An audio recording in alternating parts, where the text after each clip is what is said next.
క్రీస్తు ప్రభునందు ప్రియ సహోదరి సహోదరులారా, మనము సామాన్య కాలంలో 10వ ఆదివారంలో మనమున్నాం. ఈనాటి దివ్య గ్రంథ పట్టణాలను మనం గమనించినట్లయితే, మొదటి పట్టణము ఆదికాండము 3వ అధ్యాయం 9వ వచనం నుంచి 15వ వచనం వరకు, సువిశేషం మార్కు శుభవార్త 3వ అధ్యాయం 20వ వచనం నుంచి 35వ వచనం వరకే మనం ఆలకించాం.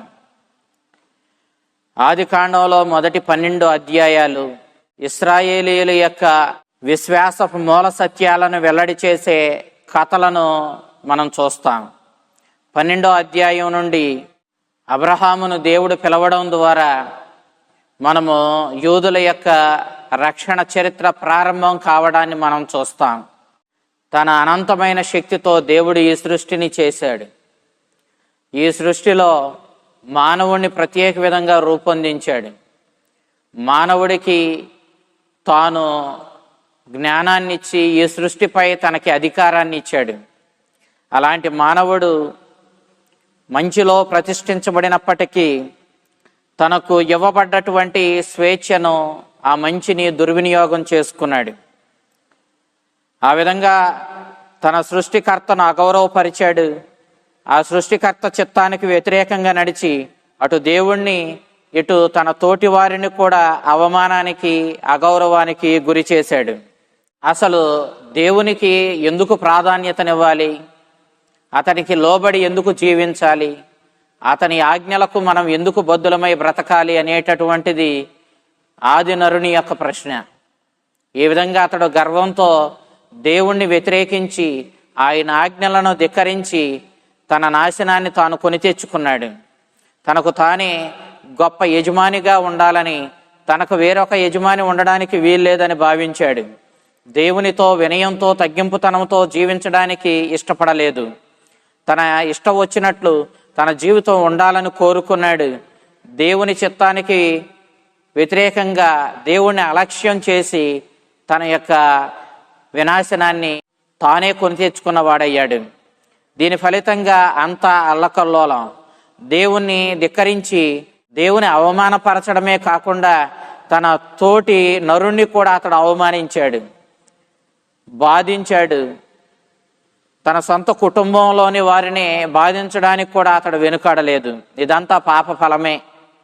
పాప ఫలితంగా సొంత అన్న అయినటువంటి కయీను అమాయకుడైనటువంటి ఆబేలును చంపివేయడాన్ని మనం చూస్తూ ఉన్నాం.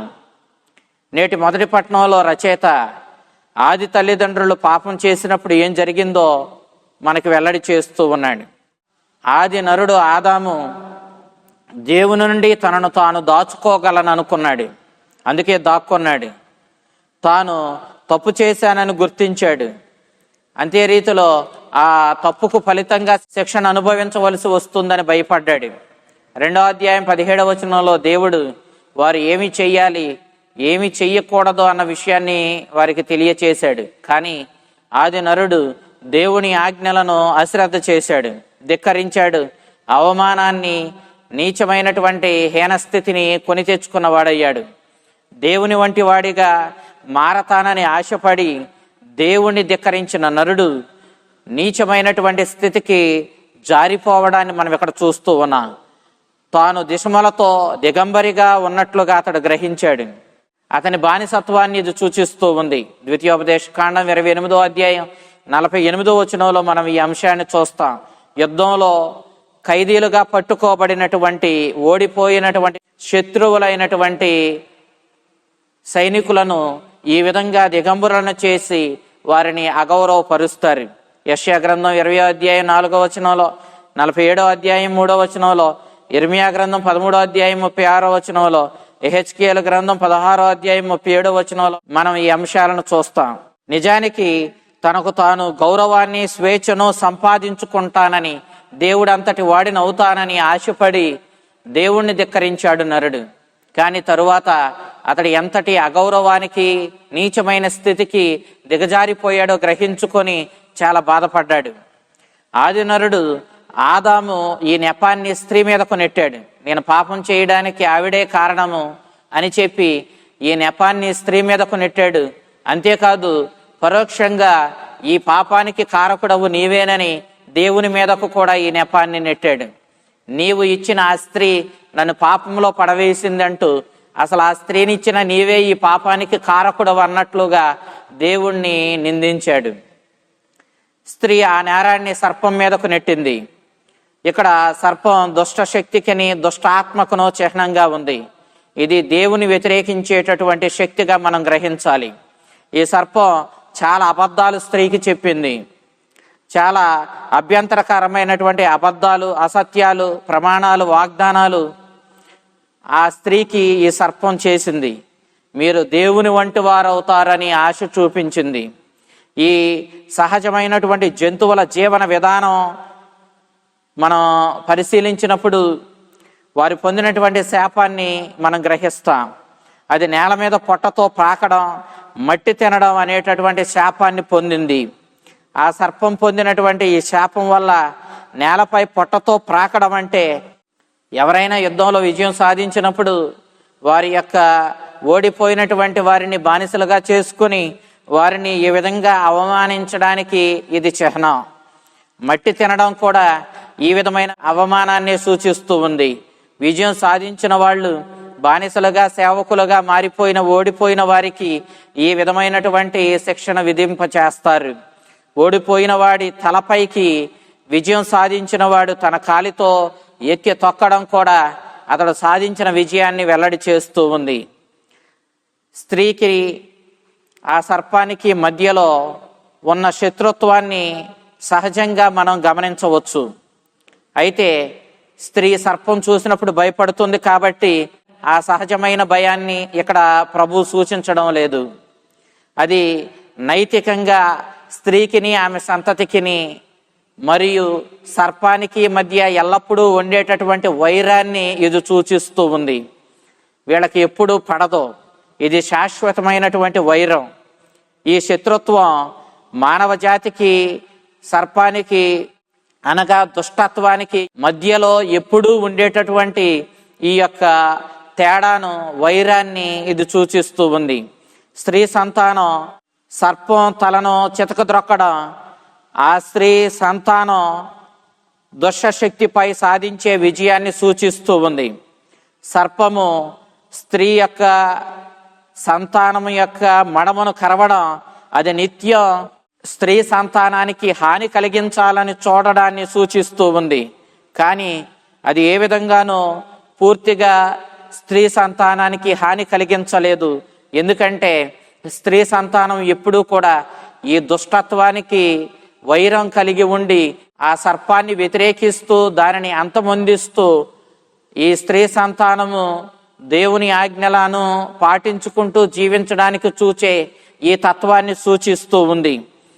ఈ విధంగా సర్పము స్త్రీ సంతానము మడమను కరవడం అది స్త్రీ సంతానాన్ని బాధించడానికి సూచన. అంతేకాదు అది శాశ్వతంగా స్త్రీ సంతానానికి ఏ విధమైనటువంటి కీడును కలిగించలేదని చెప్పడానికి సూచన.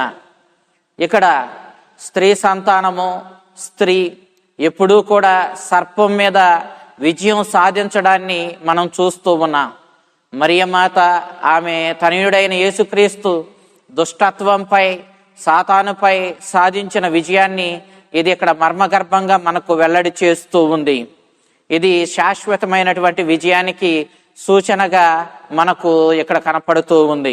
నేటి సువిశేషంలో మార్కు సువార్తకారుడు 3వ అధ్యాయం 20వ వచనం నుంచి 35వ వచనం వరకు అందించినటువంటి ఈ భాగాన్ని మనం చూసినప్పుడు పరిసయ్యులు, ధర్మశాస్త్ర బోధకులు యేసుక్రీస్తుని పూర్వం తనను తానే దేవుణ్ణని చెప్పుకుంటున్నాడని, అతడు విశ్రాంతి దిన నియమాలను, సబ్బత్తు నియమాలను పాటించడం లేదని అతనిపై నేరం మోపారు. ఆ విధంగా యేసుక్రీస్తుని వాళ్ళు నిందించారు.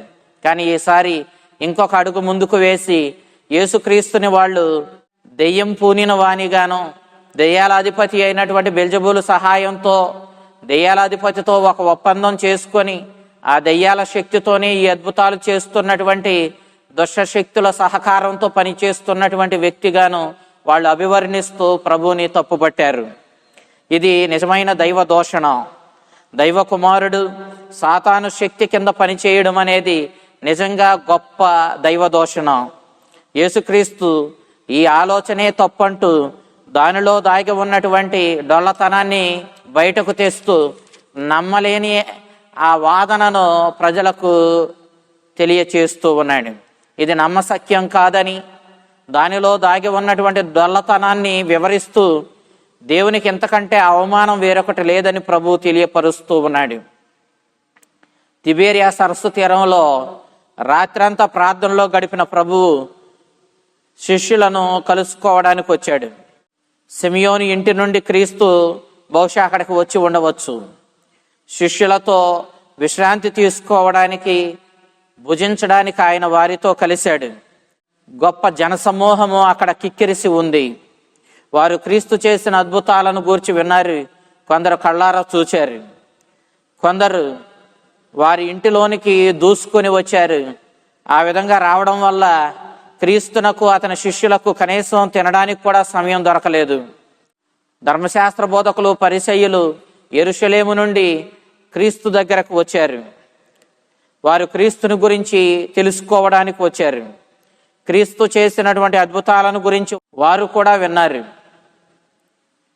కాబట్టి కఫర్నాములో గొప్ప జనసమూహం యేసు క్రీస్తుని కోసం ఎదురు చూస్తూ ఉండడం కూడా వారికి తెలుసు. ఇప్పుడు ఈ క్రీస్తు చేస్తున్న ఈ అద్భుతాల గురించి వారికి కొంత వివరణ కావాలి. అందుకు వారు యేసుక్రీస్తు బెల్జబూలు అను ఒక గొప్ప దుష్టశక్తి సాయంతో ఈ అద్భుతాలను చేశాడని ప్రజలకు చెప్పి వారిని తప్పుదోవ పట్టించడానికి ప్రయత్నం చేశారు. రాజుల 2వ గ్రంథం 1వ అధ్యాయం 2వ వచనంలో మనము ఏక్రోనుకు చెందిన దబ్బర దేవత అయినటువంటి బాలు గురించి మనం వింటాం. ఈ బాలునే తర్వాత కాలంలో బెల్జబూబు అని వారు పిలిచారు. అది యూదులకు దబ్బర దేవత, ఒక దుష్ట శక్తి, దెయ్యాలకు అధిపతి. కావున దాని సాయంతో క్రీస్తు ఈ అద్భుతాలను చేయగలిగాడని పరిసయ్యులు, ధర్మశాస్త్ర బోధకులు ప్రజలకు చెప్పి వారిని పెడత్రోవ పట్టించడానికి ప్రయత్నించారు. అనగా తన రాజ్యం నాశనం కావడానికి ఆ దుష్టశక్తి క్రీస్తుతో సహకరిస్తుంది అన్నట్లుగా వాళ్ళు చెప్పారు. క్రీస్తు ప్రభు దయ్యాలను వెళ్ళగొడుతూ ఉన్నాడు. ఆయన శాసించినప్పుడు దయ్యాలు నీవు దేవుని కుమారుడు అంటూ ఆర్భటిస్తూ అతని ఆజ్ఞను విధేయించి ప్రజలను విడిచి అవి పారిపోతూ ఉన్నాయి. ఈ విధంగా కళ్ళ ముందే ఇంతటి అద్భుతాలు చూస్తున్నప్పటికీ కూడా ఈ శక్తి ఇతనికి దెయ్యాల అధిపతి అయిన బెల్జబూబు నుండి వచ్చిందని చెప్పడం వల్ల క్రీస్తు ప్రభు ఈ వాదన తప్పు అని వారికి తెలియజేస్తూ ఉన్నాడు. ఏ రాజ్యమైనా తన నాశనాన్ని కోరుకొని వేరొక రాజ్యంతో చేతులు కలుపుతుందా? ఏ కుటుంబమైనా తమ నాశనాన్ని కోరుకొని వేరొకరితో చేతులు కలుపుతారా? ఆ విధంగా చేతులు కలిపితే అంతర్కలహాలు వచ్చి ఆ కుటుంబము నాశనం అవుతుంది, ఆ రాజ్యము నాశనం అవుతుంది. తమ నాశనాన్ని కోరుకొని ఎవరైనా వేరొకరితో చేతులు కలుపుతారా? అదే రీతిలో సాతాను ఈనాడు ప్రభు దెయ్యాలను వెళ్ళగొడుతూ వాటిని శాసిస్తూ ఉంటే వాళ్ళ నాశనాన్ని కోరుకొని అవి ఆయనతో చేతులు కలుపుతాయా? ఇది ఏ విధంగా నమ్మశక్యమైనటువంటి విషయం? దీనిలోనే ఎంత డొల్లతనం దాగి ఉందో చూడండి అంటూ ప్రభు స్పష్టంగా ప్రజలకు బోధిస్తూ ఉన్నాడు. యేసుక్రీస్తు పరిసయ్యులు, ధర్మశాస్త్ర బోధకుల్లో ఉన్న అసత్యపు వాదనను ఖండించాడు. పూర్వం శక్తివంతమైన వాడు తన ఇంటిని తన శక్తితో కాపాడుకోవడానికి నిర్ణయించుకున్నాడు, కాపాడుకుంటూ ఉన్నాడు. అది ఎవరు అంటే సాతాను. కానీ అంతకంటే శక్తి కలిగిన వాడు ఆ ఇంటిలో ప్రవేశించి ఆ శక్తి గలవాడిని అంతమొందించి ఆ ఇంటిలోనికి ప్రవేశించి అప్పటి వరకే వాడు సంరక్షించుకున్న, కాపాడుకున్నటువంటి సమస్తాన్ని కొల్లగొట్టుకొని పోయాడు. అతడెవరు అంటే యేసుక్రీస్తే. అతడు ఇక సాతానుని, దాని రాజ్యాన్ని నాశనం చేస్తాడు, ఒక క్రొత్త రాజ్యాన్ని స్థాపిస్తాడు. ఇప్పటి వరకు నేను బాగున్నాను, సురక్షితంగా ఉన్నాను అనుకున్న శక్తివంతమైనటువంటి సాతానును అంతకంటే శక్తి కలిగినటువంటి క్రీస్తు ఓడించి దాని రాజ్యాన్ని అంతమొందించి ఒక నూతనమైన దైవరాజ్యాన్ని, రక్షణాత్మకమైన రాజ్యాన్ని స్థాపిస్తాడని యేసుక్రీస్తు ఇక్కడ తెలియజేస్తూ ఉన్నాడు. యేసుక్రీస్తు సాతాను శక్తితో పనిచేశాడు అన్నది గొప్ప దైవ దోషణం. క్రీస్తు దైవ స్వభావంలో దైవ శక్తితోనే ఈ అద్భుతాలను చేశాడు.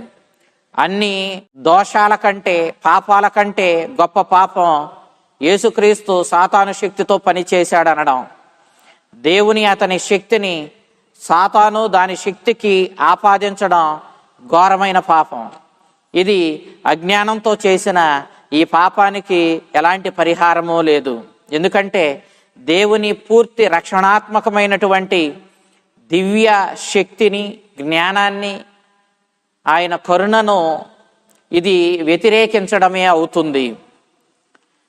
ఇక మరియ తల్లికి యేసుక్రీస్తు ఒక్కడే కుమారుడు. క్రీస్తునకు తోడబుట్టిన వారు ఎవరో లేరు. మరియ తల్లికి క్రీస్తు వెనక వేరొక బిడ్డలు లేరు.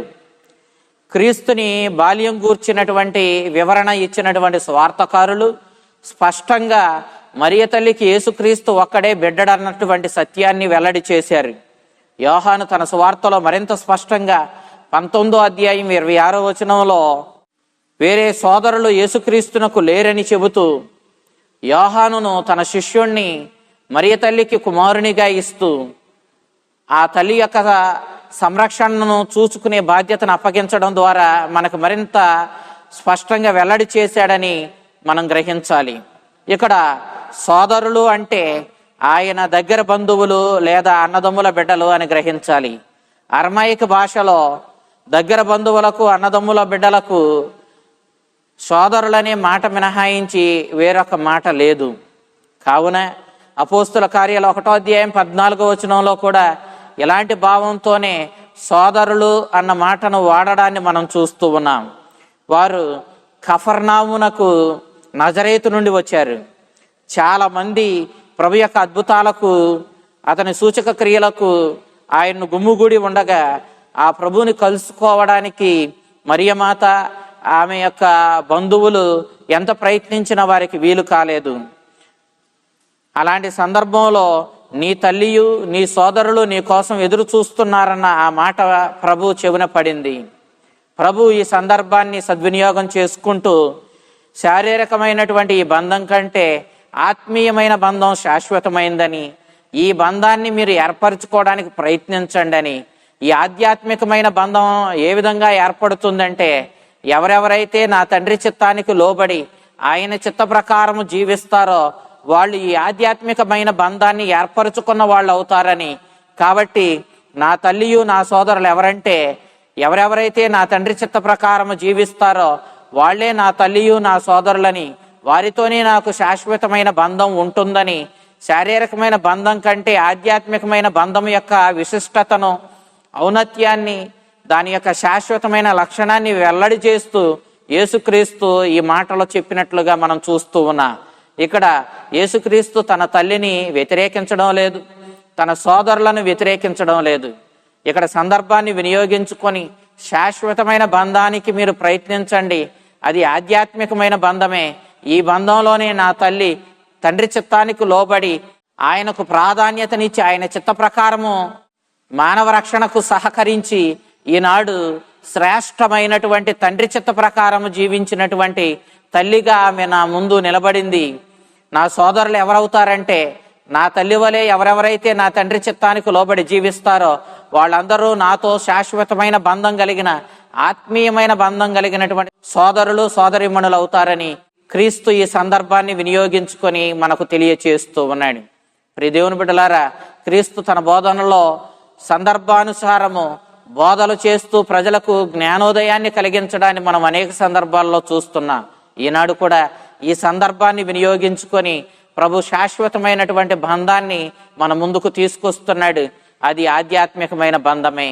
కాబట్టి ప్రియ దేవుని బిడ్డలారా, మనము దేవునితో ఈ ఆత్మీయమైన ఆధ్యాత్మికమైన బంధాన్ని బలపరుచుకుంటూ ఆ దేవుని చిత్తానుసారము ఆయన వాక్యానుగుణంగా జీవిస్తూ ఆయన ఆజ్ఞలకు బద్ధులమై జీవించాలి. ఆదిమ తల్లిదండ్రులు ఆయన ఆజ్ఞలను అశ్రద్ధ చేసి ఆయన చిత్తానికి విరుద్ధంగా జీవించి తమ వినాశనాన్ని కొని తెచ్చుకున్నారు. నేడు క్రీస్తు మనల్ని అందరిని అడుగుతున్నాడు, మీరు తండ్రి చిత్తానికి లోబడి ఆయన ఆజ్ఞానుసారము జీవించి ఆ తండ్రితో శాశ్వతమైన బంధాన్ని దైవరాజ్యంలో ఆ తండ్రి యొక్క బిడ్డలుగా, ఆ దైవరాజ్యానికి చెందిన శాశ్వతమైనటువంటి బిడ్డలుగా ఆత్మీయమైన బంధంలో బలపడమని, ఆ బంధానికి ప్రాధాన్యతనివ్వమని ప్రభు మనల్ని కోరుతూ ఉన్నాడు. ఆ ఆధ్యాత్మికమైన బంధానికి ప్రాధాన్యతనిస్తూ, తండ్రి చిత్తాన్ని విధేయిస్తూ, ఆయన ఆజ్ఞలను పాటించుకుంటూ మన జీవితాలను ధన్యం చేసుకున్న శాశ్వతమైనటువంటి ఆ లోకానికి మనల్ని మనం వారసులుగా మార్చుకున్న, ఆ విధంగా ఆ శాశ్వతమైన దైవరాజ్యానికి వారసులుగా మారే శక్తిని మనకు ప్రసాదించమని ఆ ప్రభుని వేడుకున్న ఆ చల్లని ప్రభు తన అనుగ్రహాలతో మనల్ని నింపి తన శాశ్వతమైనటువంటి బంధంలో బలపరిచి కాచి కాపాడునుగాక. ఆమేన్.